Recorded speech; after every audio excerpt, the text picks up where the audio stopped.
Hello crafty friends, it's Jess from jesscrafts.com, and today I'm here with another 6x6 paper pad tutorial. In today's tutorial, I am going to be making 56 cards from one 6x6 paper pad, and there will be nothing left over, no scraps of any kind. However, there's only 7 designs, so it's not like I have 56 unique cards for you today. I want to be very upfront with that. But the purpose of today's video is to show you how you could take a 6x6 paper pad and break it down to create a whole bunch of cards with, like I said, no scraps. Now, I guess technically I will be rounding the corners on some of the papers, so all those little pieces are scraps, but to me those were always meant for the bin, so I don't consider that like something you have to figure out how to use in the future. Now, this paper pad tutorial comes with a PDF template that will show you how to cut every piece of paper, and it includes designs specifically intended to work with these cut aparts here. So you can see that in this particular paper pad, 6 of the papers are these 1.5 by 2 inch cut aparts, and so those will be featured on every single sketch in the PDF. You'll see how I'm incorporating them. So if your paper pad has these, perfect. If it doesn't, that's okay. You can still make it work.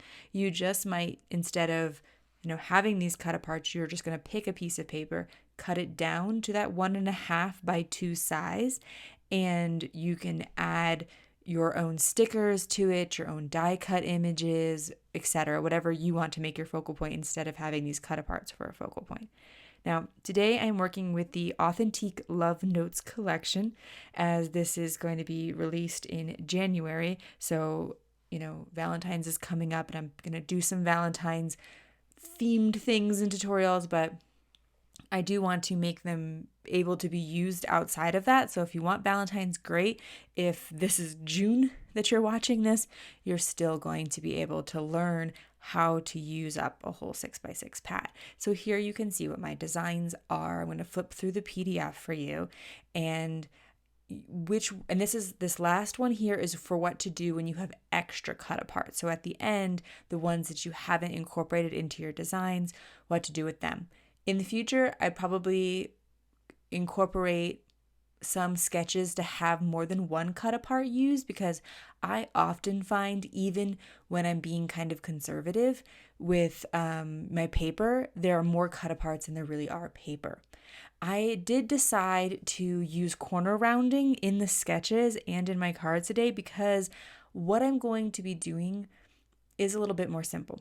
A lot of times on my One Sheet Wonder tutorials, I will show you how to create with pattern paper, and I'll recommend using mats. And that just adds a layer of interest to it. However, today I'm not going to do that, because I just want to show you a different alternative, something that's more pattern paper based, something that is very, very minimal supply. And also to show you that another way besides putting mats on everything is to use some corner rounding and to use colored cardstock bases. So instead of using white card bases, most of my cards are going to be instead on Kraft cardstock. I'm going to take each one of my cut aparts, and I am going to mount them. I'm going to give them a mat, and that's just so that they stand off or stand apart from the pattern paper. But all the pattern paper doesn't need mats. Now, what I'm doing here is I'm going through my paper pad, and I'm picking which patterns I think will work with which of the templates that I created. Some of the templates you have to consider the direction that things are facing. There is a clear up and down once you've cut the paper. And with that in mind, some of them you are going to be better suited by picking a piece of paper that doesn't have a direction. However, I made these designs before I came to the pattern paper, which probably wasn't the smart thing to do, but nonetheless I did. And this paper has a lot of directionality. My sketches, some of them do not work with papers that have directionality. And so I took the more general papers where it didn't matter if there was an up or down, and I reserved those for like sketch template A, that matters. And then in sketch template B, it doesn't matter so much. I can use a paper that has a clear up and down, for instance. So I'm going to take the papers that need that to be taken into account, and I'm going to reserve them for that. I'm sorry if that's a little bit confusing, but I do just want to recognize that not every pattern paper is going to work for every sketch and every template. In general, I tend to like pattern papers that aren't clearly, like they don't have a clear directionality. But when you're working with, specialty holiday papers, there's a little bit less choice out there. And so you might have to be a bit more creative or more selective in which designs you use. Now, I'm only giving you a limited number of sketches today, but if you want to incorporate some additional designs, if you don't want to use as many of, some of these designs, I'm going to make 20 plus of the same card, different pattern papers, different cut aparts, etc. But I'm going to use that sketch like 20 times in the 56 cards. And so you might not want that same card so many times. If that is the case, you can go to my blog, and in addition to finding this template, there's a bunch of one sheet wonders, which tells you exactly how to cut a 6x6 paper pad to have no scraps. And therefore, you can combine it with what's going on here. Now, those ones do require mats, so it's a little bit different. This is template A of the PDF, and it does matter what direction your paper is facing. If you had a paper that had a clear up and down, if you followed this template and then tried to assemble it, it would not work. So you need to pick a neutral pattern paper for this one. Here, the stripes, if they're facing up or down, if they're sideways or not, doesn't really matter. And on the opposite side is a plaid. Plaids and stripes are often one of my go-to patterns because the directionality doesn't matter. I'm going to take a skinnier strip and then like this big square. I'm going to round the corners and then kind of bridge them with a cut apart. Now, my process is to cut all of the pieces of pattern paper and then pick the cut apart that I want to go with them and bag it all up rather than assembling it all here on the video. So you're not going to see me tape down every single card on the video. I'm going to focus more on the designs and the tips and tricks for you. So I have cut some pattern paper that works with that sketch. Then I've taken it and I've put it in a bag. All the paper, all the cut aparts, etc. that I want to work together have been bagged up. And that way I can assemble them all later, especially because, like I said, I'm creating so many of some designs. Now, some designs I'm only creating, I think, like 3 of, and then others many more. But once they're all bagged up together, that means that I'm going to be able to do the assembly in a different circumstance. People have mentioned like going camping, watching TV, different things like that. Going outside. I know it's a little cold in most places when this video is released, but still, just like you can be more mobile with your crafting if you follow a template like this. And so what I've done is I have printed this out and laminated the sketches. So I printed one and put it in my sketch binder so that I always have it for reference. And then I printed a second one and I cut out all the sketches and put them together in a laminating pouch, laminated them all, and then that way I can slip them inside the bag with all the pieces. So here is template B, and this one is will work for every kind of pattern paper there is because it can have a clear up and down. If it's really, the pattern's really, really big, it might be a little bit of a tricky one, but because it doesn't matter, you're all cutting them the same way. You're just basically cutting your 6x6 paper down to 3x1 inch strips, and you could do it with 12x12 paper too. Then it's that simple rounding of the corners there, just for the top and bottom strip. And what's nice is if you have double-sided pattern paper, you can mix up the stripes. I chose to keep them all the same pattern, but you could, for instance here, this paper has the arrows on one side and then the other side has a different pattern, and I could do, arrow, other pattern to mix things up and add some interest. I think it's like a pink floral pattern on the other side. That wasn't my personal preference, but of course you could do that. Now, if you're working with a larger piece, like you're working with a 12 by 12, you might want your strips to be a little bit longer, and you can do, the math should work out to make them 4-inch strips as well for 12 by 12 paper. It won't work with the 6 by 6 because then you'll be left with that sort of the 2 inches. You need to kind of cut things in half in order to keep everything balanced. So again, I will have cut up a bunch. In that case, I was able to, because the measurements were so simple, I felt confident to cut more than one piece of pattern paper at a time. And then it made the whole process go a lot faster. So here I have 2 pieces. I cut it to a 3 by 6, and then I'm just going to kind of go along the measurement. If I cut it at 5 inches, an inch comes off the end. If I cut it at 4 inches, then another inch comes off the end. And so that makes the process a lot faster. And in particular, this design, I know it's a very simple design, but you certainly could jazz it up by adding your own die cuts, your own, stickers as opposed to the cut apart, so you could do some more interest on them. You could color your own images and add, any number of embellishments. You could add sequins and ribbon and all of those things are possible.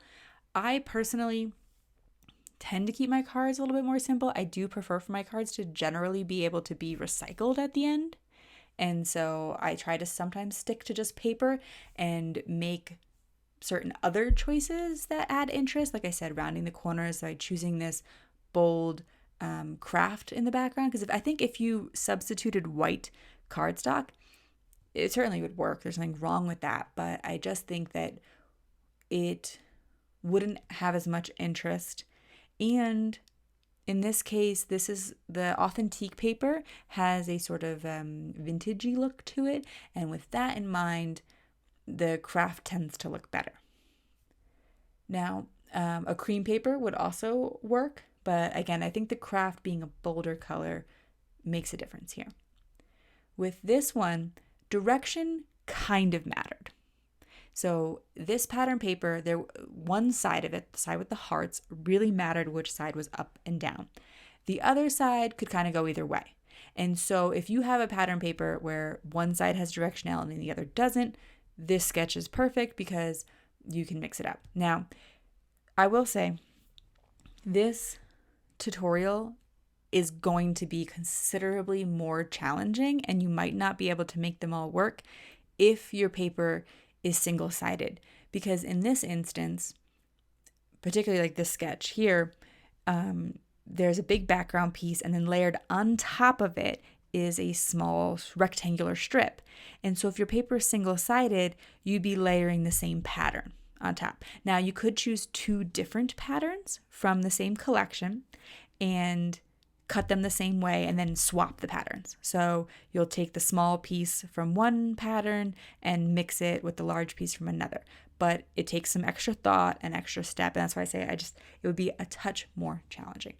Now, I did run into a couple issues that I did want to point out, because I think it's always helpful to notice some other people's mistakes so that you can get an idea of what you would do in the same situation.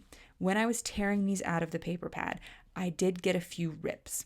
And I was able to strategically make some decisions about placement that hid the rips. So one time there was a little bit of a rip on one side of the paper and not the other. And since it was only on one side, when I cut the paper, I very carefully thought, okay, well, that side is ripped. Well, I'm going to make sure that the part that I'm cutting, I'm going to use the other side. Hopefully that makes sense, but that happened on the heart. So like the back of the heart paper was ripped. Well, I need mostly the front of the heart paper. So I just cut it with that in mind. Now, this is my last sketch. Directionality does matter. Well, it's not a big deal on this one, but you do have to be a little bit thoughtful on it. So this one here, I think it's a pretty versatile sketch, both of them are pretty versatile sketch in general, and this is an opportunity to add some interesting shapes. It's really easy to cut this sketch, and you don't have to do the second sketch. So it's really easy to cut this template, and then you can just do the first sketch if you want, but I thought since the first sketch calls for so much of there's 2 squares involved. They're 3x3 squares. So again, super, super simple to cut. You're just cutting 3x3 squares. You could do it obviously with 12x12 paper as well. You could maybe use up some scraps if you happen to have 3x6 scraps or 3x3 scrap. You know what I mean? Like this might be a great card for that. But anyway, you're going to cover up so much of one of the squares. The top one, you're going to cover some of it, but particularly the back. And so I thought, well, that's a great opportunity to incorporate a shape.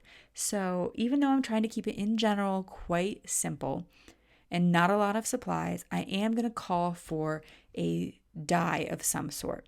In the sketch, chose a circle die as I thought that was more general. But today, since I'm making Valentine cards, instead of cutting a circle out of one of the squares, I'm going to cut a heart out of it. And I'm going to cut a heart out of the back squares. So of each 6x6 paper, half of the squares get a heart cut out of them. And I have to be kind of careful about how I place the heart. You do want to make sure that you're not going to die cut the area that's going to be poking out. I found that about a 2.5-inch width, particularly with a circle, is probably the right size. So as you see, I've cut the heart out of the pattern paper. I've reserved the heart for the second sketch. And now when I do the first sketch, that heart is just covered up. The sketch does call for a portrait card, but I do decide to make it landscape and I change the hearts. I think with the circles, I kind of like the portrait card better, but with the hearts, I kind of like the landscape, so that's why I mixed it up. Of course, my sketches are just suggestions. I think that these are probably a fun jumping off point. Like here, if you wanted to make the hearts kind of overhang the edges so that you could see more of them, technically that would maybe make scraps. They'd be really tiny little scraps and wouldn't be worth saving. But in order to just kind of preserve the idea of keeping things as used up as possible, I do move them closer together and I use the whole heart on them. Now I'm going to go through and I'm going to assemble all of the cards. People mentioned that they felt like this particular part of the video might be useful. They say, I've gotten the feedback that they like you guys like voiceovers, but you'll probably also prefer somewhat quicker videos. We don't need to be here all day. You don't need to watch me assemble all 56 cards because you'll just be watching me tape things down forever. But seeing one of each assembled and talking a little bit about my thought and design process would be helpful. So here I do kind of think about the plaids lining up. So the top and bottom piece where I chose to round the corners, I sort of placed everything down first, made sure that I liked it, and then did the corner rounding. This sketch allows you to combine 2 much smaller rectangles to look like a larger rectangle. So you take the 2 small ones, think about how you're going to place them, cut the corners. Then you're going to tape them down such that it looks like one large piece.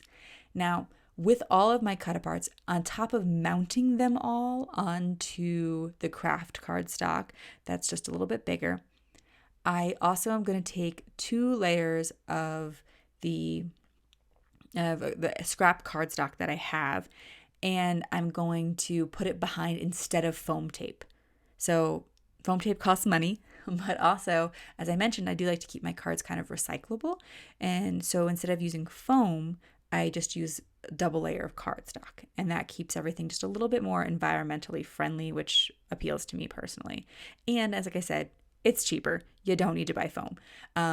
Foam still is pretty helpful for like shaker cards and stuff, but in this instance, it's one little thing that I can do to keep the supplies more minimal and to save some money. So here I've just taken a bunch of scraps and I have glued them together or taped them together ahead of time, and then I'm just going to be able to sort of cut off some chunks to use behind these cut aparts.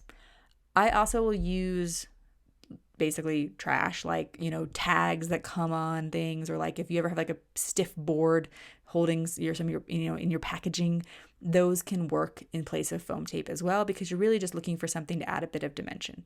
So, hit up the recycling bin and use up some of these like small bits of stuff that you didn't know what to do with or might be hard to figure out. Raid your cardstock scraps. Maybe not the thing you would do with your more expensive cardstocks, but I generally purchase my cardstock in big bulk packs from Michaels, and I find that if you get their 110 pound, it is nice quality for a variety of crafting uses, including card bases.